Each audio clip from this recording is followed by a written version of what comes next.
कुछ चीजें मैं आपके सामने रखना चाहता हूं, और मैं इसलिए रखना चाहता हूं क्योंकि एक गंभीरता से और बड़ी जिम्मेवारी से मैं कहता हूं कि इस दिल्ली में हमारी इस सरकार, मुख्यमंत्री केजरीवाल, उसके कैबिनेट पे मेरे हिसाब से हत्या का मुकदमा चलना चाहिए। और क्यों करना चाहिए वो मैं तथ्य आपके सामने रखता हूं। जब हमारी सरकार थी, कांग्रेस की सरकार थी, शीला दीक्षित जी की सरकार थी, तो वो भी चाहते तो हर चीज फ्री कर सकते थे, कोई दिक्कत नहीं थी। बिजली फ्री कर देते, पानी, बस, ट्रेन, मेट्रो, हर चीज फ्री कर देते, और हो सकता है सदियों तक जीतते चले जाते। लेकिन कुछ कुछ रियायतें देने के बावजूद भी शीला दीक्षित जी की सरकार ने कुछ मूलभूत काम किए इस शहर में। 15 साल में 18 से 40 अस्पताल अगर हमने बनाए, 4000 से 11000 बिस्तरों की तैयारी अगर सरकार की तरफ से की और प्राइवेट सेक्टर ने अलग की, तो किसी कारण से की थी। उसके आपने कभी इश्तहार नहीं देखे, कभी लंबे लंबे नमस्कार मैं मुख्यमंत्री बोल रहा हूं करके इश्तहार नहीं देखे आपके सामने, लेकिन वो काम होते रहे। आज अगर वो 11000 की जगह 4000 बिस्तर होते तो आप समझ लीजिए आज जितने लोग मर रहे हैं उससे शायद 5 गुना ज्यादा मृत्यु हो रही होती रोज इस शहर में। लेकिन उसके बाद क्या हुआ? ठीक है, 2013 में आपको फ्री बिजली पानी चाहिए था ना, आपने हरवा दिया हमको, कोई दिक्कत नहीं, सलाम है आपकी। कभी कभी प्राथमिकताएं बदलती हैं, आपको लगा कि नहीं बहुत हो गया विकास, अब कुछ और रास्ते चलते हैं। लेकिन उस समय जो 10-11 नए अस्पताल बन रहे थे, द्वारका देख लीजिए, बुराड़ी देख लीजिए, मादीपुर देख लीजिए, तो मेरे पास एक पूरी लिस्ट है दिल्ली सरकार की। मैं आपको वो लिस्ट क्या दिखाऊं, पूरी लिस्ट है मेरे पास दिल्ली सरकार की। इन दोनों कागजों में ये लिस्ट बनी हुई है, कभी कोई चाहेगा तो मैं आपको दिखा दूंगा।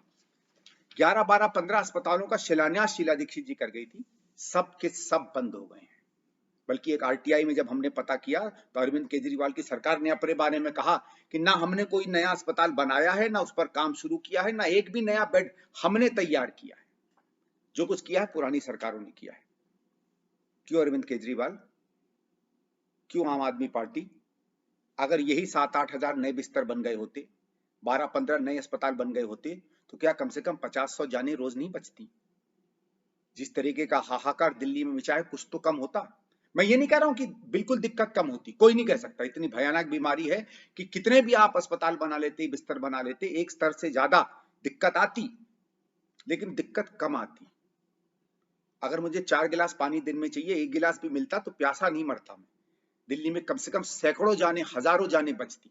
आपने अपनी राजनीति और अपने वोट के लिए न केवल दिल्ली की राजनीति को सस्ता किया, आपने लोगों की जिंदगी को सस्ता कर दिया। और इसलिए मैं कहता हूं आप पर हत्या का मुकदमा चलना चाहिए। जितना भी काम आज हो रहा है, जितने भी आप नए बिस्तर बना रहे हैं, जितनी भी आप फैसिलिटीज बना रहे हैं, सब वो है जो हमारी सरकारें करके चली गई थी। और ठीक है, कुछ भी हम लोग कह लें भारत सरकार का, आप तो रोज रोना रोते हो बिगड़े हुए बच्चे की तरह कि भारत सरकार ने काम नहीं करने दिया, काम नहीं करने दिया। रोज तो आप भारत सरकार के ऊपर लांछन कसते हो, रोज तो आप भारत सरकार पे 10 बार प्रेस कॉन्फ्रेंस करते हो। जब ऑक्सीजन की दिक्कत आ रही थी, ऑक्सीजन के जो आपके यहाँ यूनिट लगने थे 8, वो नहीं लगे, एक भी चिट्ठी आपने लिखी? केजरीवाल, एक भी प्रेस कॉन्फ्रेंस आपने की? आप तो केवल अपने अधिकारों के पीछे भागते रहे कि मुझे एलजी से ज्यादा अधिकार मिल जाए, क्योंकि आपको सत्ता का लोभ था, सेवा का नहीं। सत्ता की जगह अगर आप कहते कि मुझे पैसे नहीं मिल रहे हैं, मेरे 8 सेंटर नहीं बन रहे हैं, तो मैं भी समझता ना कि नहीं, विकास के प्रति आपकी थोड़ी बहुत तो कटिबद्धता है। और आप खुद क्यों नहीं बना सकते थे सेंटर? जो मैंने आंकड़े देखे उसमें हिंदुस्तान में 80 सेंटर 200 करोड़ के करीब बन रहे थे। अरे 164 करोड़ तो आपने दिवाली के, जो एक दिवाली में आपने पूजा पाठ करवाया था अक्षरधाम मंदिर में, उसने आपकी आरटीआई बताती है कि 168 करोड़ खर्च कर दिए। रोज जो आप इश्तहार ला रहे हो जिसमें आप कह रहे हो कि जवान लोग मास्क पहने, जैसे उनको खुद पता नहीं है, उसमें 10, 15, 20 करोड़ आप रोज के खर्च कर रहे हो। हर दिन के इश्तहार पे आप कम से कम एक ऑक्सीजन का सेंटर बना सकते थे। आपके चेहरे देखने की आवश्यकता नहीं थी दिल्ली वालों को, आपकी अपील की दिल्ली वालों को आवश्यकता नहीं थी, आपके पैसे से उनकी सुविधाएं बनने की आवश्यकता थी। और मैं इस वीडियो के माध्यम से दिल्ली के लोगों को कहूंगा, ठीक है, आप लोगों को सस्ती कोई चीज चाहिए, लेकिन अपनी सरकार पर काम करने का जब से आपने प्रभाव छोड़ दिया है, जब से उनको लगा है कि फ्री फंड की राजनीति बन गई है, दिल्ली की हर व्यवस्था चरमरा रही है और चरमराती रहेगी। अभी तो जैसे मैंने कहा भारत सरकार का भी बहुत इसमें योगदान है। अच्छा है, आईटीबीपी के बहादुर सिपाहियों ने एक सेंटर खोल लिया जिसमें 500 बिस्तर मिल गए हैं।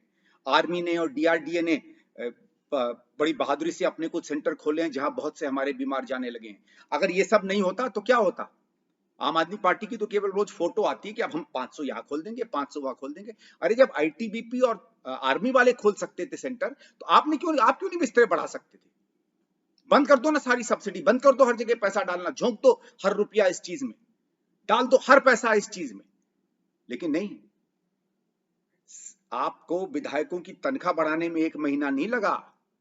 15 दिन में आपने जहां 50-50 हजार मिलते थे, वह 4-4, 5-5 लाख की आप लोग तनख्वाहें पा रहे हो हर महीने। ऑक्सीजन के सेंटर बनाने के लिए आपके पास पैसा नहीं है। आप भारत सरकार के सामने खड़े हो। भारत सरकार के सामने क्यों खड़े हो भाई? आज सवेरे वीडियो आया कि खुद आपकी एसडीएम ने, पता नहीं रिश्वत के चक्कर में, किस चक्कर में, आपके किस मंत्री के चक्कर में एक ऑक्सीजन की कंपनी बंद कर रखी है। वो आपको नहीं दिखाई देता ये सब चीजें? आपने, केजरीवाल साहब, आपने और आपकी पार्टी ने, मुझे दुख के साथ कहना पड़ रहा है, अपनी सत्ता, अपने सत्ता के लालच के लिए दिल्ली के लोगों की जिंदगी बेच दी है। मैं आशा करता हूं कि आने वाले समय में दिल्ली का नागरिक उठकर विकास मांगेगा, जिंदगी मांगेगा, सिर्फ आपकी सस्ती राजनीति में बहेगा नहीं।